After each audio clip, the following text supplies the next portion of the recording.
Alright guys, in today's video we have more PlayStation news and information to go over and discuss. We have a lot of different topics to cover here today, so before we get into it, do me a big favor. If you do enjoy these types of videos, or if you do find them informative, make sure you hit the like button. It really helps me out, and if you are new here to the channel, please hit that subscribe button as well. We're starting here though talking about Sony letting everybody know that they have secured enough components to hit 22 million PlayStation 5s sold. Now that may not sound like a big deal to some, but for those who have been struggling to get their hands on a PS5 and have been patiently waiting till a time when it's easier to do so, this should definitely make you feel a little bit better. So reading from VGC, it says Sony claims it secured enough components to put 12 million more PS5 consoles into the market during its current fiscal year, which ends March 31st, 2022. Speaking during a web call on Thursday, transcribed by VGC, CFO Hiroki Totoki claimed that Sony has secured enough semiconductors, which have been in short supply during everything that's been going on, to achieve its fiscal year target of selling 14.8 million PS5s. The shortage of semiconductors has impacts in various areas, and through various measures, we have been taking some action, he said. For PS5, the target has been set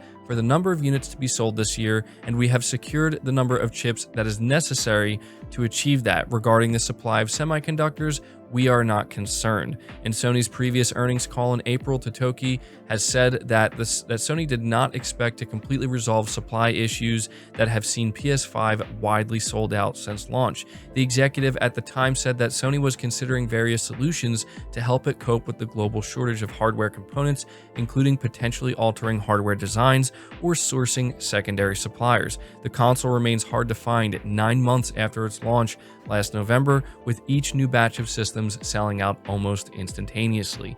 So this is definitely good news, not just for the PS5 in general, because Sony is going to be able to meet their sales target, which is always a good thing. The more consoles that are sold, the more support it's going to get, and we can continue to move away from the last generation console, that being the PS4 and the PS4 Pro, and just kind of begin to fully embrace the PS5. But it's great news for those who, as I said, are struggling to get their hands on the PS5. Sony coming out here letting investors know that they've taken the necessary action to secure enough components. That's honestly really good news. And so if you are someone who has been trying to get one, don't give up. You'll probably be able to get one relatively soon, and it's only going to get easier as we go forward, as long as Sony continues to take the necessary actions to make sure that they can work to meet this demand. Something else that was talked about that I think is very important, and definitely something that should get you at least a little bit excited if you are a PlayStation fan, is that Hiroki Totoki said that the acquisitions of both Housemarque and Nixxes represented accelerated investments into new PlayStation studios. Nixxes in particular offers excellent technology for porting game software between different platforms, such as PC, which Totoki mentions will help all of its studios in a horizontal manner. It was previously confirmed that Nixxes was acquired to help PlayStation Studios teams develop PC ports of their games. Now, the reason why I think this is important is because this is Sony's way of letting their investors know that, hey, you saw us buy Housemarque, you saw us buy Nixxes, and this is us letting you know that we are beginning to accelerate our investments into new PlayStation studios. I've said this time and time again, as much as I am all for organic growth, and I do think it's actually critical and will remain a very important pillar when it comes to PlayStation studios, I don't doubt that. I think we are reaching a point in time where Sony has no choice but to go out there and continue to look at different studios that make sense, of course, and consider maybe, trying to acquire them and buy them up and bring them into the PlayStation Studios first-party family. We are, as I said, seeing the industry as a whole continue to consolidate. So I think this is good because it's Hiroki Totoki, telling investors, look, you're seeing us continuing to invest. We're most likely going to continue to buy more studios. So that's how I'm taking it anyway. But we're moving on to the next topic, which is the PS5 Standard Edition apparently is now selling at a profit, which is pretty impressive. And on top of that, Sony is letting us know that PS4 sales are dropping off, but they're dropping off more steadily. Reading from WCCF Tech, it says earlier this morning, Sony released their results for the first quarter of their fiscal year 2022, which runs until March 31st, 2022. and it was good news for their PlayStation business overall. From April to the end of June, Sony sold 2.3 million more PlayStation 5 units, bringing a total sales to 10.1 million units. That said, the appetite for the long-in-the-tooth PS4 seems to be dwindling rather quickly, as the company has only sold around 500,000 units during the past quarter. They sold nearly 2 million during the same period last year. Not exactly a shock, but if Sony was hoping to continue to rack up significant PS4 sales well into the PS5's life, it seems they may be out of luck. Perhaps the best positive news for Sony's gaming business is that the standard edition PS5 is reportedly already being sold at a profit less than a year from launch. The less expensive PS5 Digital Edition hasn't reached the break-even point yet, but Sony is hoping that this will be offset by the peripherals and accessory sales. Overall, despite the ongoing semiconductor shortages, Sony remains confident that they'll be able to hit their fiscal year 2022 PS5 sales goals, which we just talked about. And so that's what they go on to talk about in this article, just reaffirming once again that Sony's very confident in them being able to hit their sales goal. But that's, I think that, believe it or not, the PS4, not selling as well at this point. I know some may think I'm crazy for saying this, but I see that as a good thing, because it just goes to show that people are pretty much done buying the PS4. They're ready to buy the PS5, and if they're looking to buy a console, they're looking towards the next gen consoles. Again, this is all good because it means we're going to start to see a move to just focusing on next gen. Obviously, Sony still has a massive install base with the PS4 that they want to continue to cater to an extent, but I think it's a good sign that people are just ready to move on to the next gen. And thinking about the PS5 already being profitable, that is definitely good news, because, we don't want to see Sony continue to lose so much money on the PS5 for so long that it becomes, I guess you could say, like a liability. If you look at the PS3, that was not good. The PS4 became profitable very quickly, and it just seems that Sony's intent with the PS5 was to kind of mimic what happened with the PS4, where it becomes profitable just a half a year later once it's released. So I think that they did a pretty good job there, and I'm sure that the investors are happy about that. But continuing to talk about some of the more interesting information that Sony revealed recently, this is reading from PlayStation Lifestyle, and it's maybe not great news for those of us who care very much about physical media. Players have increasingly accepted the move to digital games. In Sony's Q1 fiscal year 2021 financial results, the console manufacturer confirmed that 71% of PS4 and PS5 software sales were digital download. This number is higher than the overall fiscal year 2022 total of 65%, but slightly lower than the 74% measured during the same period last year, which was Q1 fiscal year 2022.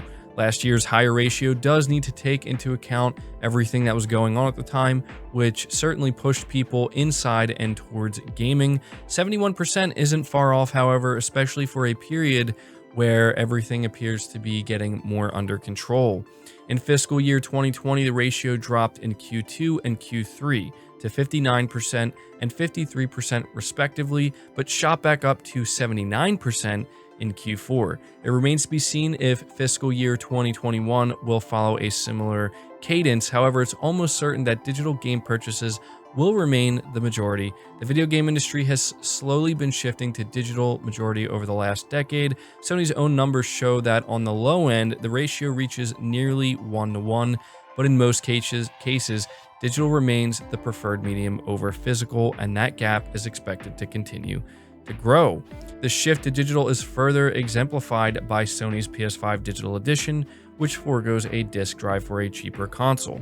So to me, this was interesting information, and it continues to show that, yeah, digital is remaining the preferred way for PlayStation players to purchase their games. It's understandable, I think, at this point in time, but honestly, I hope that we don't see the gap close that rapidly going forward. I mean, we're gonna see it happen no matter what, but I just hope it's not like something crazy where in like just a couple years it's like 90 to 95% or something, because that would be just too much, right? Like, I care about physical media. I prefer to own physical media, and I think as long as there's still a good 25 to 30% of people still choosing to purchase their media that way, it will remain a priority for a company like Sony and a brand like PlayStation. But I think like we get to a point where we're eventually seeing like 90 to 95%, how much of a priority is it really going to be at that point, right? So I don't know. We all have to do our best, I guess, to just kind of roll with this and see what happens. The next topic we're talking about, though, is something kind of strange. Apparently, a PlayStation 5 Dev kit was listed for sale on eBay before it was taken down just a few hours later. So reading from PlayStation Universe, it says a PS5 Dev kit almost landed in the hands of a lucky purchaser on eBay after a listing for one was spotted online, though it seems Sony acted quickly and had the listing struck down just hours after it went up. The listing was spotted by Twitter user Zubitech, who was able to capture 4 screenshots taken from the listing before it was delisted. The photos clearly mark it as a PS5 development kit with Sony and PlayStation labeling all around it, and 2 matching black DualSense controllers would have come with the kit according to the photos.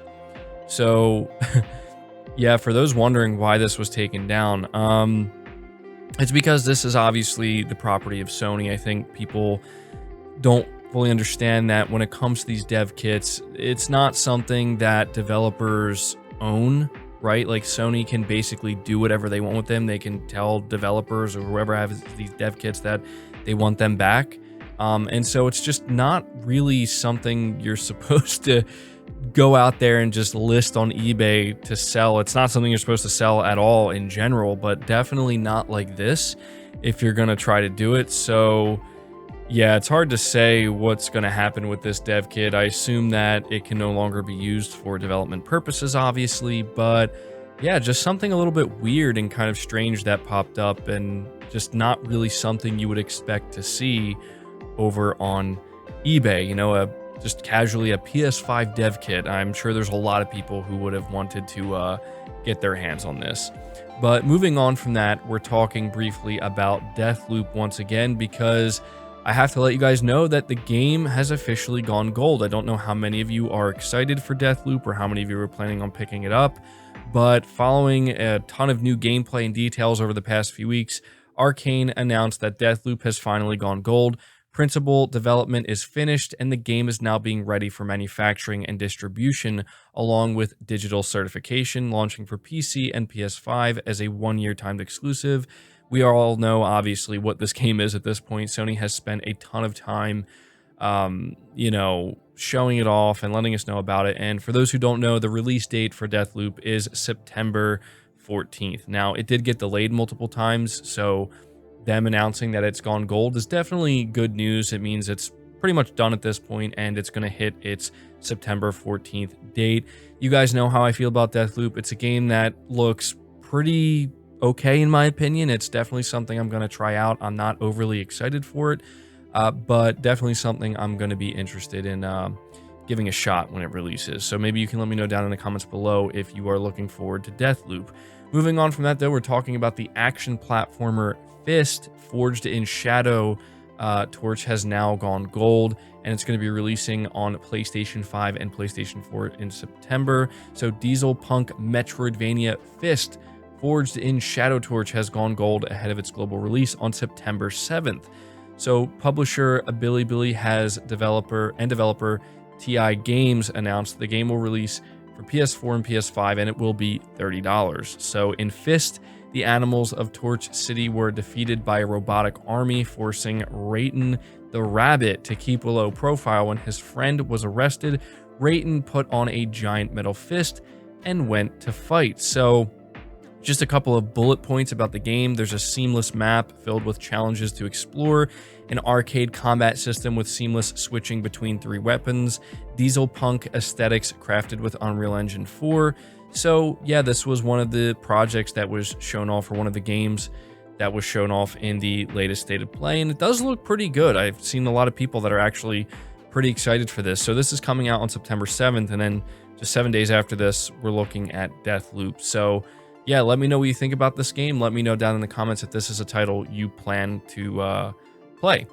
Moving on from that, though, we're talking about Ratchet and Clank, because we have some new information on the ray tracing performance mode that was apparently a last-minute discovery.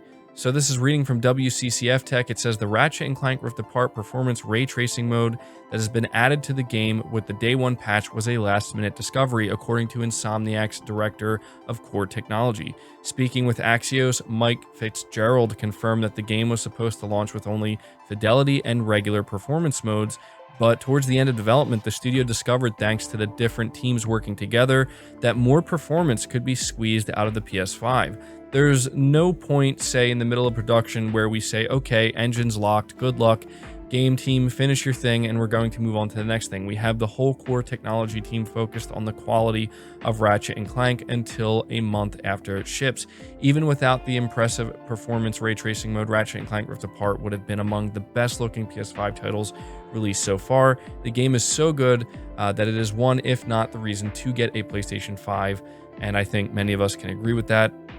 And so, you know, this isn't a huge story, but just something interesting, gives you a little bit of insight into how Insomniac Games works, where apparently this really was something that they didn't think would be part of the game, but at the last minute, they discovered with all of their teams working together that, wait, we can actually squeeze more performance out of the PS5 than we originally thought we could, so let's throw it in there. And what's interesting about it is a lot of people who play Ratchet and Clank Rift Apart, a lot of them are playing it in the performance ray tracing mode, and it's just crazy to think that it was almost a thing that wasn't there. So I thought that this was definitely worth taking a moment to highlight. Let me know in the comments below if you are somebody who has been playing Ratchet and Clank Rift Apart, or if you're planning to play it, what mode do you plan to play it in? Moving on to the next topic though, I just want to let you guys know that we now have a release date for the PS5 version of World War Z, which is being called World War Z Aftermath. It's coming to both PS5 and PS4, and it's releasing on September 21st, 2021. It says originally announced at the IGN Expo back in June, World War Z Aftermath serves as an upgrade for PS4 and PS5, complete with various performance enhancements, including 4K and 60 frames per second, plus the ability to display hundreds more of flesh-eating zombies on screen for PS5. And I think they added some new locations, they added new weapons. I think they made it so you can actually play the game in first person now, which is pretty cool. I always love to see games that give you the option to actually you know, play in first person or third person. They have new modes, so it's a bunch of new stuff. And I did cover this game earlier, or at least the announcement back in June, so I figured I would follow it up by letting everybody know that this game drops on September 21st. Moving right along here to the next topic though, this one is definitely a little bit ironic. I can't help but acknowledge the irony of it. And we're talking about The Medium, not a game I really care too much about, but apparently they released a new trailer which showcases the DualSense implementation. If you're unsure of the irony here, it's because The Medium was kind of the big, I guess if you want to call it that, Xbox exclusive, the console exclusive or timed exclusive that released earlier this year on Xbox. And, you know, I remember Xbox fans were making a big deal of it, and it came out and it was like, you know, it seems like it was an okay game overall. And, you know, flash forward to where we are now, not only has the game released on PS5, but apparently they're now showcasing the way they're utilizing the DualSense, which is, it's just kind of funny. So Bloober Team's psychological horror title The Medium launched for the Xbox Series consoles and PC earlier this year, and in less than a month it will also be making its way to the PS5. While by and large you can expect the same experience as other platforms, the game will be making use of the PS5's DualSense trigger in some interesting ways, which have been detailed in a recent trailer. The Medium will use the adaptive triggers for the in-game Spirit Blast mechanic, with the triggers offering less resistance the longer you charge up the move. Where haptic feedback is concerned, when you're walking through moth swarms while using the Spirit Shield, you'll feel moths attacking your shield from all directions through vibrations in the controller. Meanwhile, in sections where you're hiding from the maul and holding your breath to stealth your way past him, the strength and intensity of the haptic feedback will increase the longer you hold your breath. On the PS5, the Medium will also use the controller's touchpad and gyroscope while picking up the investigation objects. For instance, you can use the touchpad to move them around, though you can also do it normally using the analog stick. Meanwhile, while investigating your surroundings in first-person perspective, you can use the motion controls to look around. Finally, the controller's light bar and speaker will also have a role to play when using tools such as a bolt cutter to get past obstacles. The sound they make will come through the controller speaker. The light bar, meanwhile, will imitate Marianne's flashlight. So if the flashlight is flickering, so too will the light bar. So a pretty extensive breakdown here of the way they're utilizing the DualSense, and I think it's good, right? Like, again, the Medium is not a game I'm planning on playing, and I'm just not really interested in it, but I do appreciate that Bloober Team is going above and beyond here to incentivize PS5 owners to come out here and maybe support this game. And I know that there's a lot of PlayStation fans who are interested in this game, so you're gonna get, a lot of different uses with this, with the DualSense controller. And again, the irony is not lost on me. It's just funny to me that they're basically highlighting a major feature here that the PS5 offers that wasn't available for the Xbox version and still isn't. So yeah, let me know down in the comments below if you're planning to pick up the Medium for PlayStation. Moving on from that, though, we're talking about a game I'm very much excited for, that being Back 4 Blood. And there was apparently a comparison video that was done between the PlayStation 5 version and the Xbox Series version. There is a beta that's currently happening right now, and this was done on a pretty popular channel that actually compares games like this. And what they found is that it's pretty much identical. They're both running at 4K 60 FPS, so they're actually both running at 2160p resolution, so that's pretty much native 4K. And they were trying to find if there were any differences, and so it says the resolution has been checked throughout Act 1. PS5 and Xbox Series X run at 2160p and the Series S at 1296p. I do not rule out that they may have dynamic resolutions in other areas. Back 4 Blood on PC obviously, runs best on PC if you have a powerful PC. Xbox versions have some gamma and contrast mismatches that can be corrected in game settings or on your own TV. On PC, they have a wider FOV by default. On consoles, you can't change the FOV. All versions run at 60 FPS. Charging times practically the same on all versions. I think that meant load times. And so yeah, there you go. If this is a game you're looking forward to, which again, I'm very much excited for Back 4 Blood. It's coming out October 12th. If you were worried about picking it up for either the PS5 or the Xbox Series X, you don't have to worry. You're getting pretty much an identical version across the board. And so yeah, no worries there. Just thought I would take a moment to let you guys know about that. But moving on to the final topic, we're talking about a game that I'm actually looking forward to, and I think many of you are looking forward to as well, based off of the response I saw in my comment section on the State of Play where it was featured. Evil Dead the game has been delayed to February 2022. And the reason why I'm letting you know this is not just because of the delay, but because they also announced that part of the reason they're delaying this, or something they're going to be able to do with the extra time they'll have with this delay, is to add a single player component. So as you know, this is like a co-op based game, and I think PlayStation fans, from what I could gather, there's a lot of PlayStation fans who are interested in titles like this, but only if they can play them solo and play them alone. They don't really want to have the multiplayer co-op experience. And so they did let us know that they are delaying the game to February 2022, and it's going to give them a bunch of extra time to polish the game and ensure that it's obviously 100%. But they're also saying that the additional time is allowing us to implement a single player option that will let you enjoy the game when you are without your co-op compadres. So yeah, I wanted to take a moment to mention this because, again, everything I've seen of this game, it actually looks pretty good. And I remember when we saw it in a State of Play, it was like one of the standout games, and a lot of you seemed interested in it. So we will have to wait a little bit longer, but it's not uncommon at this point to see games getting delayed out of 2021. 2022 is just looking absolutely jam-packed. There's going to be so much to play. It's seeming like it's going to be a little bit overwhelming, but that does it for this video, guys. I hope you did enjoy it. I hope you did find it informative. Make sure you leave all your thoughts down in the comments below. Again, leave the video a like, subscribe if you're new, hit the bell notification icon, and feel free to share this video out on top of all that. But until next time, guys, take care.